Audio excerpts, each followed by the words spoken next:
Petrol diesel पर अफवाह फैलाने वालों पर सख्ती, राजधानी में एसओपी लागू।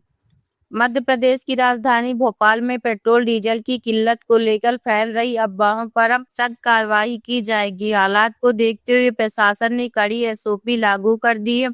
सोशल मीडिया प्लेटफॉर्म पर 24 घंटे निगरानी रखी जाएगी। साथ ही पेट्रोल पंपों पर कालाबाजारी या तय दर से ज्यादा कीमत वसूलने पर तुरंत लाइसेंस निरस्त करने की कार्रवाई की जाएगी। स्कूलों में बनेगा और सुधरेगा आधार कार्ड, 1 अप्रैल से खास अभियान शुरू। मध्य प्रदेश में अब छात्रों के आधार कार्ड से जुड़े सभी जरूरी काम स्कूलों में ही किए जाएंगे। इसके तहत 1 अप्रैल से 15 मई तक विशेष शिविर आयोजित होंगे, जिससे विद्यार्थियों को बाहर जाने की जरूरत नहीं पड़ेगी। स्कूल शिक्षा विभाग विद्यार्थियों के लिए आधार अब स्कूल के द्वारा अभियान पर अगला चरण शुरू कर रहे हैं। वहीं इस पहल का उद्देश्य बच्चों के लंबित बायोमेट्रिक अपडेट को समय पर पूरा करना है। एमपी में नौकरी के रास्ते से हटेगी बाधा, तीसरी संतान नियम में बदलाव की तैयारी। मध्य प्रदेश में अब सरकारी नौकरी के लिए 2 से ज्यादा बच्चों की शर्त हटाने की तैयारी है।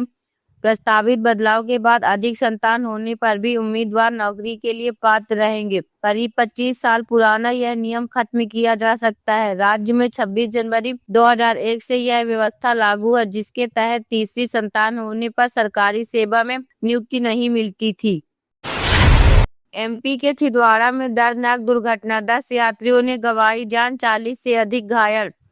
मध्य प्रदेश के छिंदवाड़ा जिले में गुरुवार को एक भीषण सड़क हादसा हो गया, जहां यात्रियों से भरी बस ट्रक से टकरा गई। बता दें कि इस दर्दनाक दुर्घटना में 10 लोगों की मौके पर ही मौत हो गई, जबकि 40 से अधिक यात्री घायल हो गए। इधर घायलों को तुरंत अस्पताल पहुंचाया गया, जहां उनका उपचार जारी है। वहीं मृतकों में 6 पुरुष, 3 महिला और 1 बच्चा शामिल है। बिजली उपभोक्ताओं के लिए खुशखबरी, अटल गृह ज्योति योजना से राहत बरकरार। मध्य प्रदेश में बिजली की दरों में औसतन 4.8% की बढ़ोतरी की गई है, जो नए टैरिफ आदेश के साथ लागू होगी। हालांकि कृषि और घरेलू उपभोक्ताओं को राहत देते हुए सब्सिडी व्यवस्था जारी रखी गई है। 10 हॉर्स पावर तक के कृषि कनेक्शन वाले उपभोक्ताओं को कुल बिल का करीब 7% ही देना होगा, जबकि बाकी लगभग 93% राशि सरकार सब्सिडी के रूप में वहन करेगी। एमपी में डिजिटल ट्रैफिक कंट्रोल कैमरों से कटे 3 साल में 32 लाख चालान।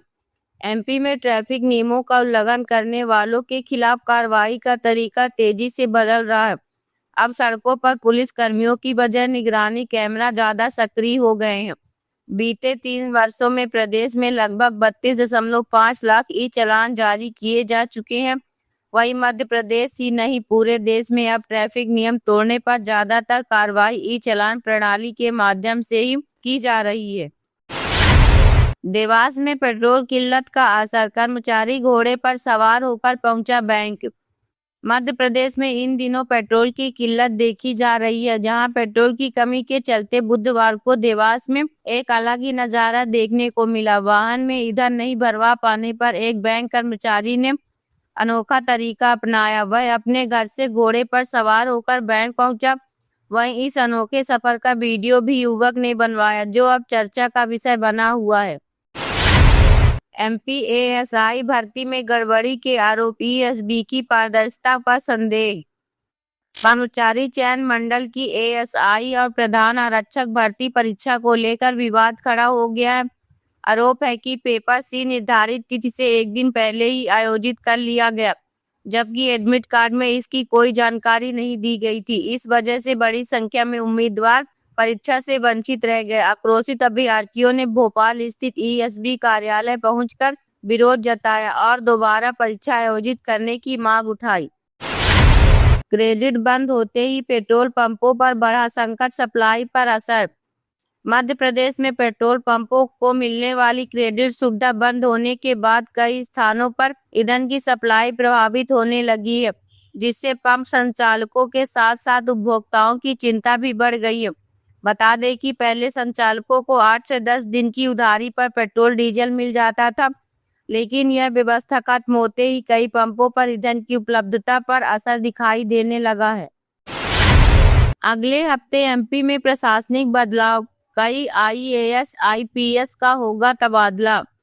मध्य प्रदेश में प्रशासनिक स्तर पर बड़े बदलाव की तैयारी है, जहां इसमें आईएएस और आईपीएस अधिकारियों के तबादले प्रस्तावित है। बता दें कि भोपाल, शिवपुरी, रीवा, धार, नर्मदापुरम और दमोह समेत कई जिलों के कलेक्टरों के बदले जाने की संभावना जताई जा रही है। इधर इस संबंध में प्रक्रिया लगभग पूरी हो चुकी है। वहीं नए वित्तीय वर्ष की शुरुआत यानी 1 अप्रैल के बाद आदेश जारी किए जा सकते हैं।